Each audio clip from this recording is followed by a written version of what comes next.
Passive income. I hate that term, but it's become a buzzword in recent years. Everyone wants to know how to get passive income so you can spend your days sipping piña coladas on the beach rather than toiling away in an office. Passive income isn't really passive, though. It takes a lot of work to develop passive income streams, enough that I don't even like to call it passive. I prefer to use the term asynchronous income. And while it may take a ton of work upfront, asynchronous income can truly be a game changer for creative entrepreneurs. Asynchronous income allows you to finally break the connection between your income and your time. Today, we're going to dig into how to make asynchronous income work for you. Welcome to the Starving Artist No More podcast, with me, your host, Jennifer Jill Araya. Starving Artist No More is a business coaching community dedicated to helping creative entrepreneurs cast off the starving artist and find thriving fulfillment from their businesses. If you are a creative entrepreneur who wants more from your creative business, if you want to build a thriving business that truly meets your needs and fulfills you holistically, personally, creatively, and financially. If you want to move beyond the harmful starving artist stereotype into a place of abundance, joy, and fulfillment in your creative artistic work, then you're in the right place. I'm so glad you're here.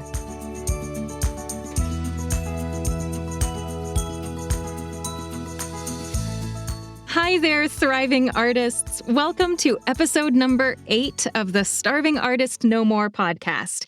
Asynchronous income for creatives. I'm your host, Jennifer Jill Araya, and I am so excited to be here with you today. Asynchronous income makes a huge difference for me in my creative business, and I know it can do the same for you.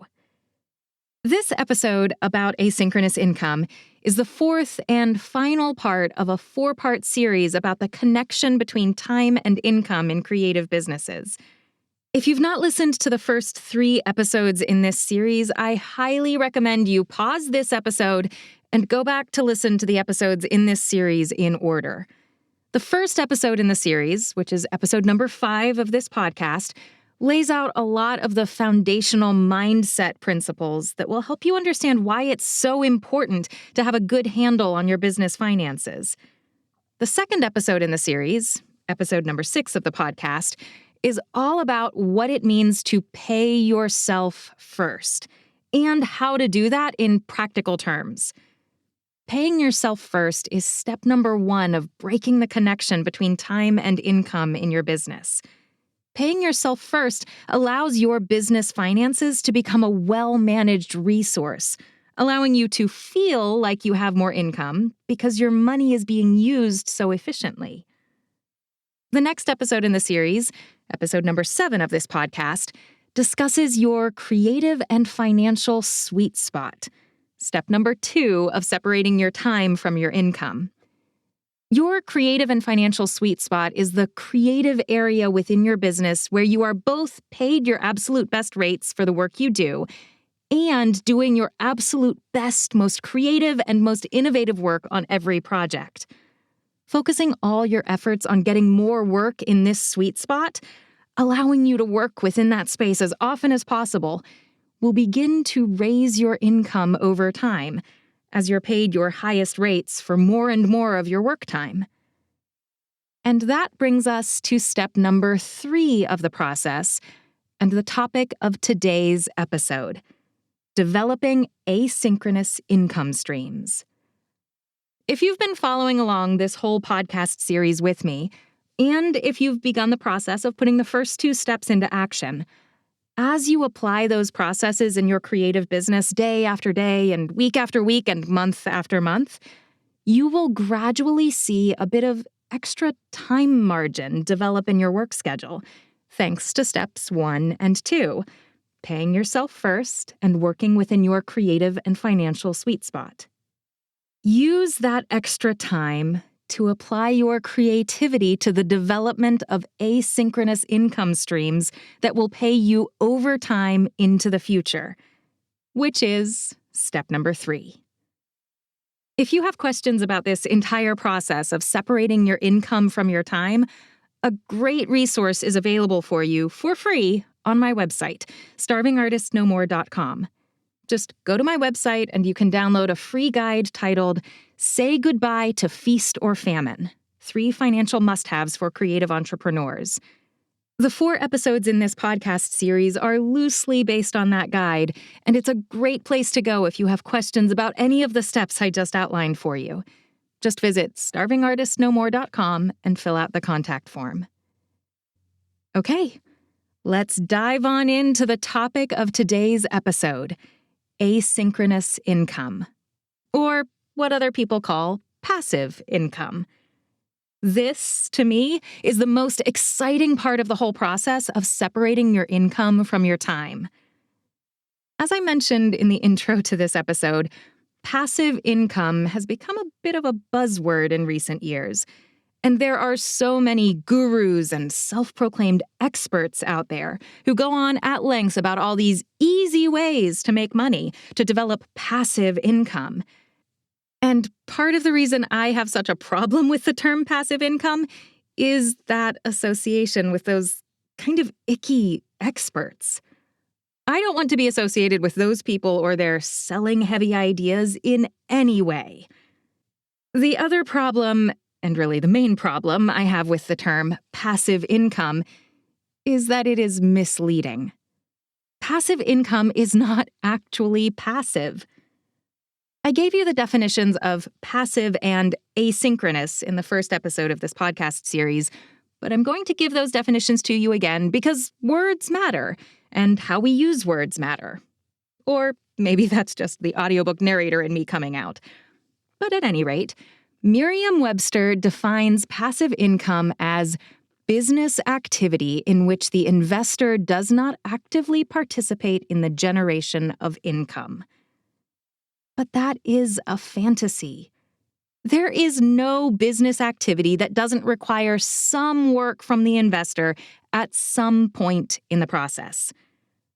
Owning a large stock portfolio is often used as the stereotypical example of passive income. But where did the money come from that you originally used to invest and buy stock?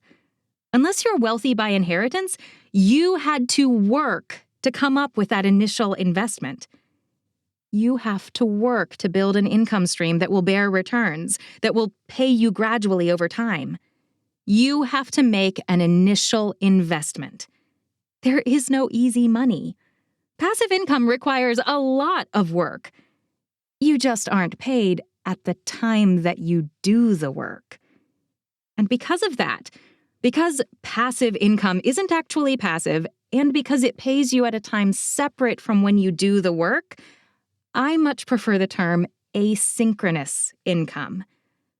Merriam-Webster defines asynchronous as not simultaneous or concurrent in time.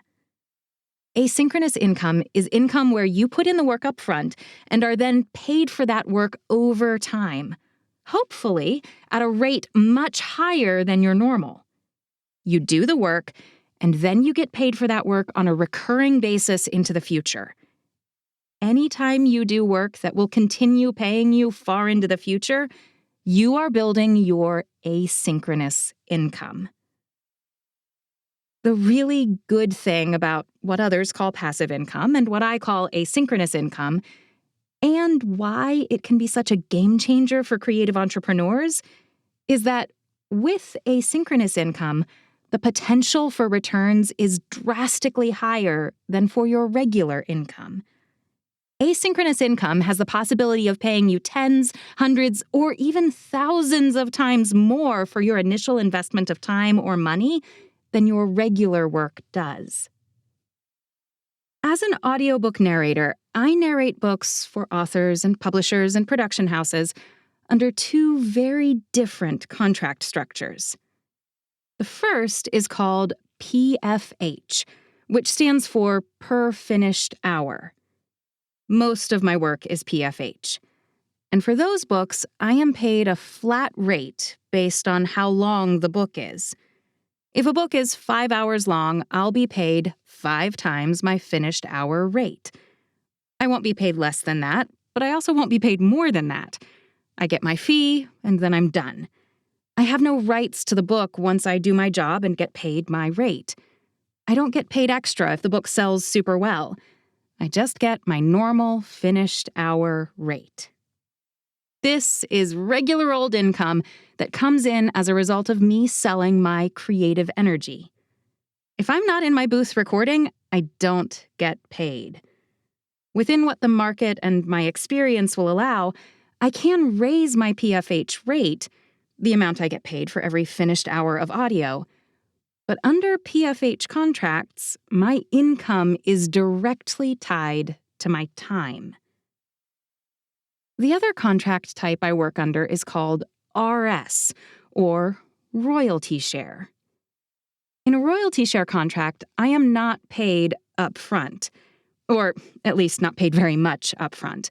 There are lots of ways to organize royalty share contracts, and in my own business, when I'm negotiating the terms of a royalty share contract, I typically ask for a PFH rate that is lower than my normal rate, in addition to the royalty share. This reduces my risk in accepting the royalty share project by helping to cover the out-of-pocket costs I incurred during the production process. But regardless of whether the contract is strictly royalty share or whether it's royalty share plus a lower than normal PFH rate, if a project has a royalty share component, I get paid a royalty every time an audiobook is sold. For the life of the audiobook, every sale sends money back into my pocket. I absolutely assume extra risk in these projects, even if it has a PFH component, since if the book doesn't sell, I might not get paid much or at all. But if they do sell well, royalty share projects have the potential to pay me way more over time than I would make even with my highest PFH rates. Back in February of 2019, when I had been narrating audiobooks for less than a year, I attended the VO Atlanta conference and participated in a session led by the celebrated narrator Scott Brick. I don't actually remember the stated topic of that session. I think it was something along the lines of fostering the author-narrator relationship. But whatever the topic was, I do know that in that session, Scott shared what a difference royalty share income made for him.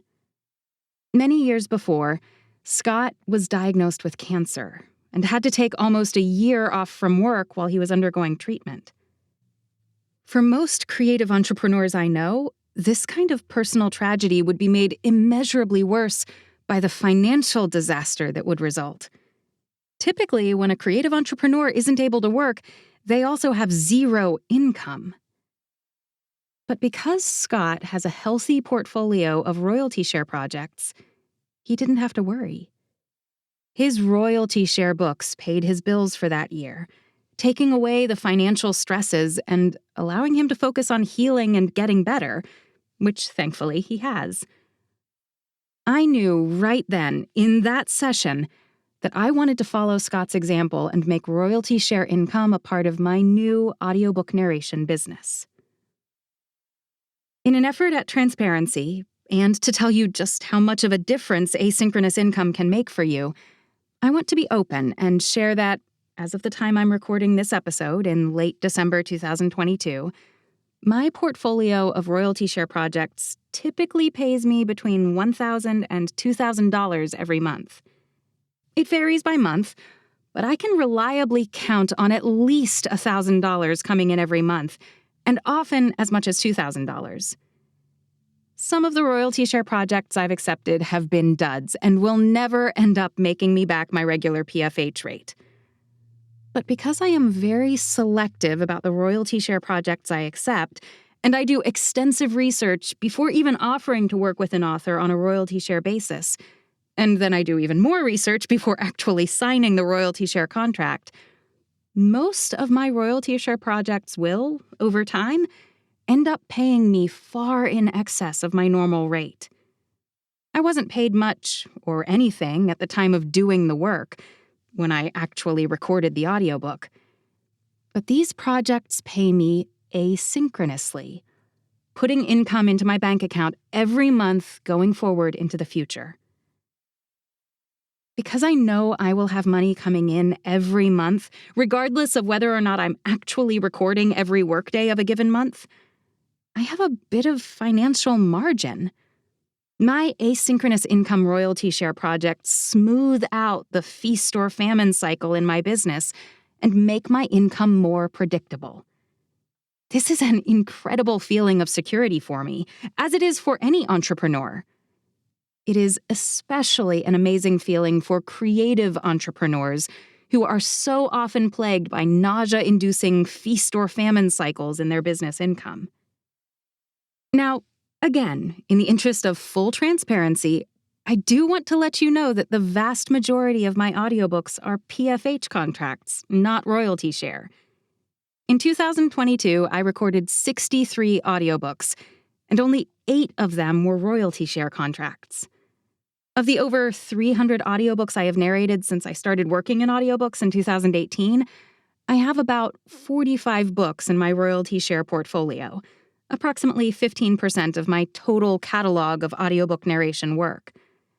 Most of my work is PFH, since those projects are what bring in the most income right now. Most of my monthly bills are paid with money I make on PFH projects. Working only on royalty share projects isn't practical for me, because while they will eventually pay me more than my normal rate, they're not paying that amount right now, and I have bills that I need to pay right now. Like everything in life, it is a balance. Balancing both PFH projects and royalty share projects in my business allows me to meet all of my financial needs, both now and into the future. By mixing in some royalty share projects as time allows, and as I find royalty share projects that meet my criteria, I'm able to build myself a buffer of asynchronous income that keeps money flowing into my business, money that isn't reliant on my daily and weekly work schedule. This part of the process, developing asynchronous income streams, is what was missing from my previous creative endeavors. When I was working full-time as a gigging musician, when I was teaching a full studio of voice and cello students, when I worked as an artisan and seamstress, selling my creations at art shows and craft fairs and through an online shop, all of those businesses were strictly, I get paid when I'm working, businesses. I didn't have anything coming in on days I was sick or days I simply chose not to work. If I wasn't working, I wasn't getting paid. And that is one of the biggest reasons that I wasn't able to stick with those businesses for the long haul. It was exhausting to see my 9-to-5 working peers getting paid time off and sick days and benefits like health insurance and retirement plans and paid family leave, and not get any of those things myself. On all of my previous creative businesses, I burnt out. Those businesses did not meet my needs holistically, and as a result, I ultimately found them unsustainable. In 2009, I started my business working craft fairs and selling my creations through an online shop, mostly as a side business in addition to music performances. I loved the work and switched to full-time work in that area in 2011, with my music performing becoming the side business and the craft fair work taking the main stage. I enjoyed the work, and while I was never going to get rich with it, it was definitely a successful business. But when my husband and I adopted our daughter in 2013, my craft fair business fizzled and died. The adoption process required us to live overseas for more than 2 months while we completed the paperwork and court dates and official appointments necessary for the adoption itself, plus extensive additional time commitments for appointments and so forth once we returned home as a new family of 3.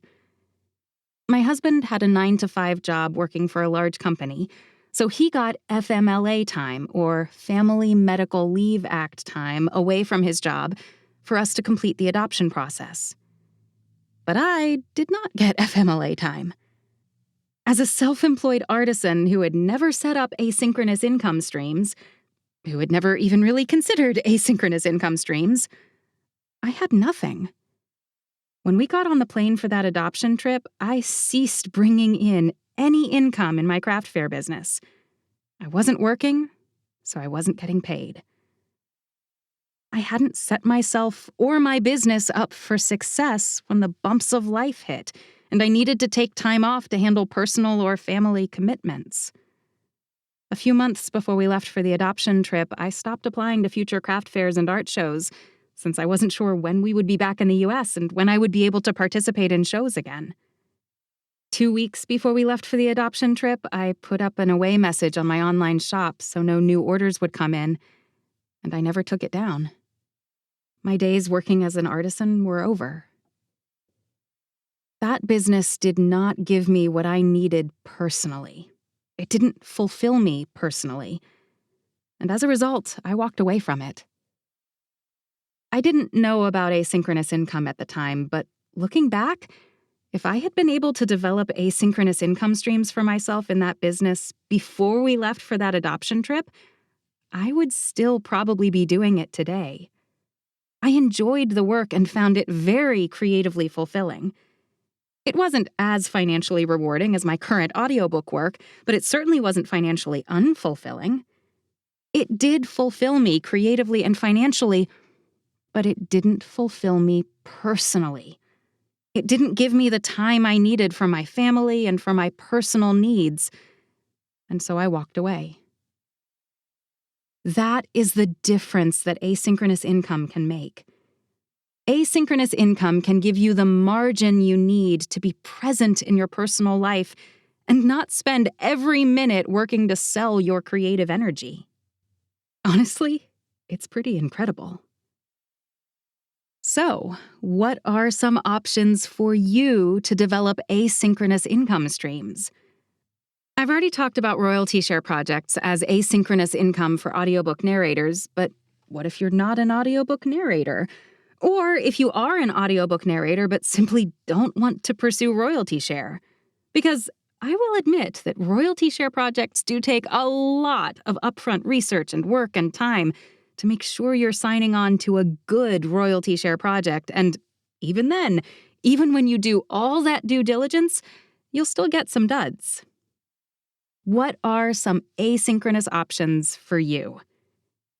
The good news is that you have lots of options.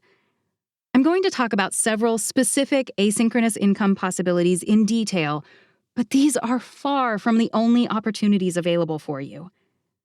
I want you to view the rest of this episode as a brainstorming session.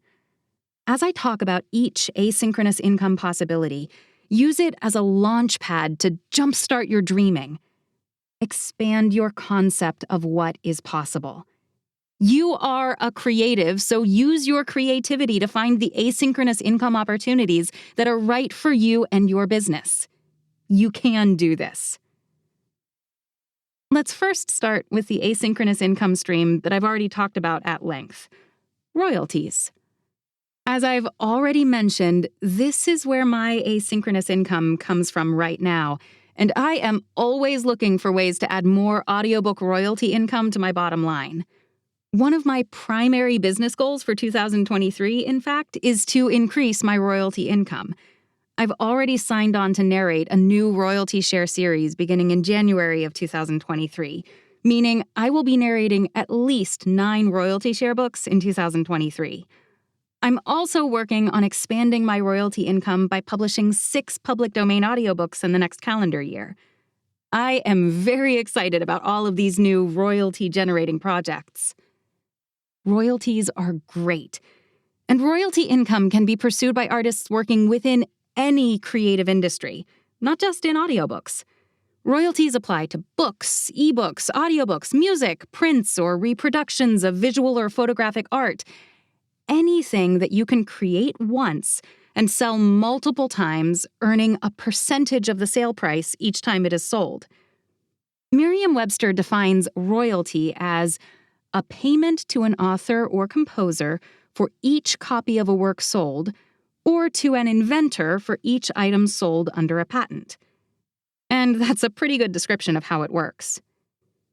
Give it some thought. What do you already create that can be sold for royalty income? How can you incorporate royalties into your business plan? Another great option for asynchronous income for creatives is licensing fees. This is especially suited for photographers, musicians, and visual artists. If you create products that others might want to license for their use, then set yourself up to accept licensing fees for that work. For example, I paid for a license for the theme music for this podcast. The musician who wrote and recorded that music only had to do that work once. But now that it's posted on a website where people can purchase licenses for music, that musician will get a little bit of income every time someone buys a license to use that music for years into the future. Stock photography has a very similar licensing structure. The licensing fees you can charge vary widely based on how someone is going to use the thing they are purchasing. When I bought the music for this podcast, I selected a license that included podcast use. But I could have paid less, or could have paid more, if I'd needed different usage options. Licensing fees come in all shapes and sizes and contract details. And in all honesty, I don't know a ton about them since I've only ever purchased licenses and never sold them myself. Be sure to do your research. Caveat emptor, right? Or really, I guess it should be seller beware, in addition to buyer beware. But I think you get my point. License fees absolutely qualify as asynchronous income for creative entrepreneurs. Another option for creative entrepreneurs to develop asynchronous income is to create online courses. Create a course to teach others how to do what you do, or to teach others a specific aspect of how you do what you do. At the time I'm recording this podcast, I'm working on developing my own series of online courses, with the first course releasing in the spring of 2023. In the spirit of full disclosure and transparency, the online courses I will be offering through Starving Artists No More are part of my own asynchronous income plans. If developing online courses is something that interests you, I highly suggest you check out the book How to Get Paid for What You Know by Graham Cochran, which I will link in the show notes. When I decided I wanted to develop online courses to help creative entrepreneurs build businesses that fulfill them holistically, I started searching for guidance on how to do that, and I stumbled on Graham's book in my library's catalog. I read it in one weekend and immediately knew I was going to want to refer to it again, so I bought myself a physical copy. You know a book is good if you check it out from the library and then immediately buy it for yourself. Graham Cochran is himself a creative entrepreneur. His background is in music and music recording, and his book is based on his experience building The Recording Revolution, a very successful online business that teaches musicians how to record professional quality recordings at home without a professional recording studio space. The Recording Revolution was so successful that Graham has now branched out to teach others how to do what he did, or, as the title of his book says, get paid for what you know. He also has a great podcast, The Graham Cochran Show, that I highly recommend. Both his book and his podcast are a great resource for learning how to take knowledge you already have and develop it into an online, knowledge-based business that will pay you over time asynchronously. The online courses I'm developing through Starving Artists No More are all about creative entrepreneurship. But your online courses can be about anything you know how to do. You are a creative, an artist, so you obviously know the skills and techniques required for your specific craft. I guarantee you that you know how to do something that other people want to learn how to do. You can teach that through online courses. Janet Ingle is an oboist who is another perfect example of a creative who took her unique knowledge about her craft and turned it into an online course business. I'll link her website in the show notes, plus a podcast interview with her, which is where I first became familiar with her work. She's also written a book called The Happiest Musician, about how she turned her musical passion into a thriving online and offline business. I have not read her book, although it is on my TBR list, and I will definitely read it eventually, but as of right now, I can't yet give it a personal endorsement. That said, if you're a musician and want to pursue online courses to build asynchronous income streams in your business, her book is definitely a resource for you to check out. Another option for selling knowledge you have and teaching others how to do it is downloadable and/or digital content. This is another great way to use the incredible knowledge and skills you have as a creative and get paid to pass that knowledge on to others. Write a how-to guide for a skill or technique you have mastered, or create a pattern for how to make one of the products you sell. Selling patterns is asynchronous income gold for artisans in particular. When I worked as an artisan, in the craft fair business I mentioned earlier, I had vague plans to eventually sell patterns for some of the quilted accessories I made and sold in my business. I never fully fleshed out this plan, so I never did develop any asynchronous income as part of that business. But like I said, if I had, I would very likely still be doing that work today. A corollary to selling downloadable digital content is to sell digital versions of your work on your website.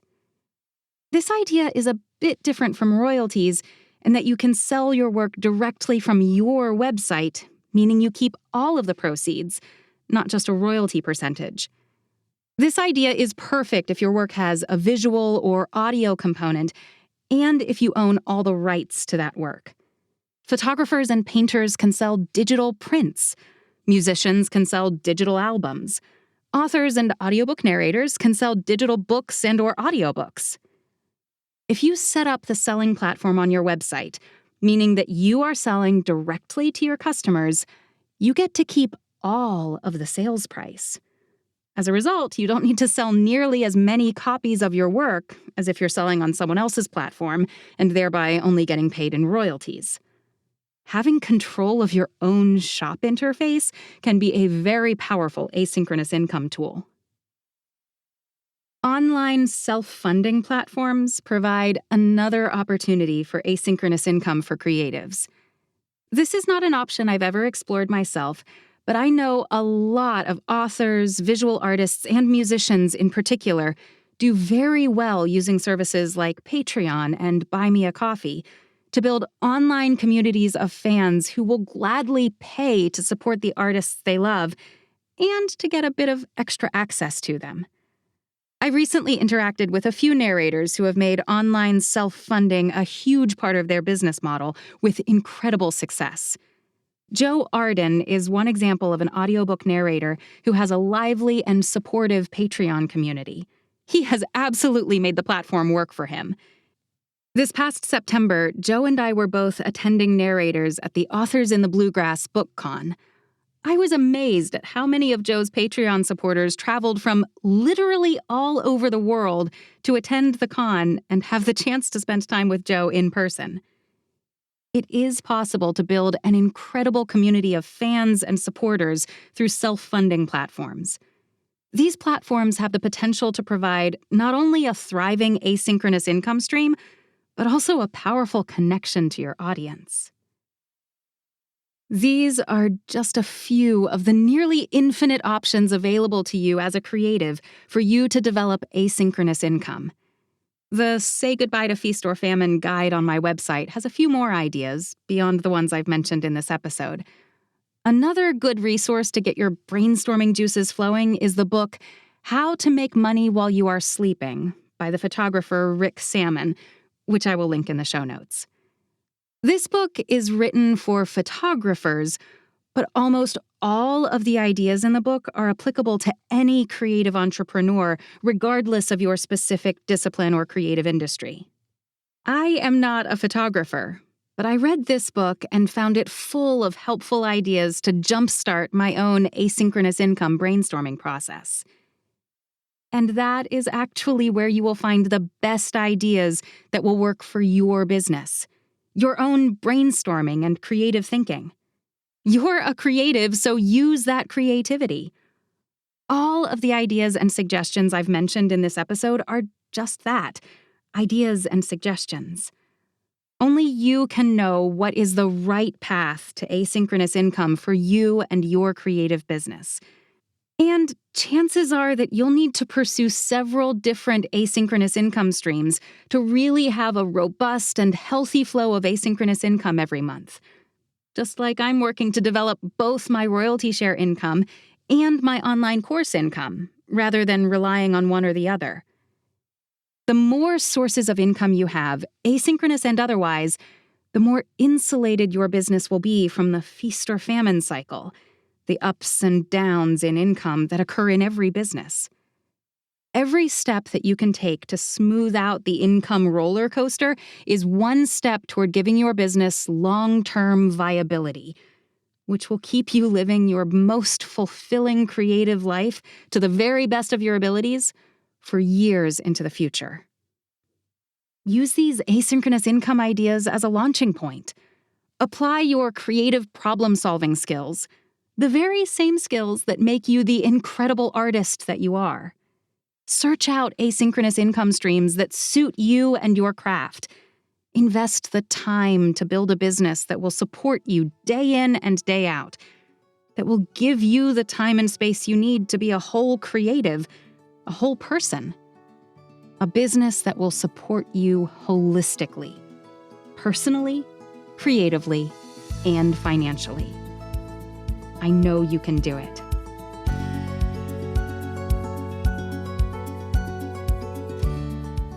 Thank you so much for listening to this episode today. I am so grateful that you are following along with me on this journey. If you have any thoughts or feedback you'd like to share about today's episode, or any episode for that matter, please reach out to me via my website, starvingartistnomore.com. As always, ratings, reviews, and subscriptions for this podcast are very much appreciated. And if you know a fellow creative who is currently living the starving artist life, but is ready to transform into a thriving artist, please pass along this podcast to them. I firmly believe that every creative deserves to thrive and be supported by their business, personally, creatively, and financially. Thanks again for being with me today, and I wish you a wonderful week full of artistic joy and fulfillment. I can't wait to see what you create.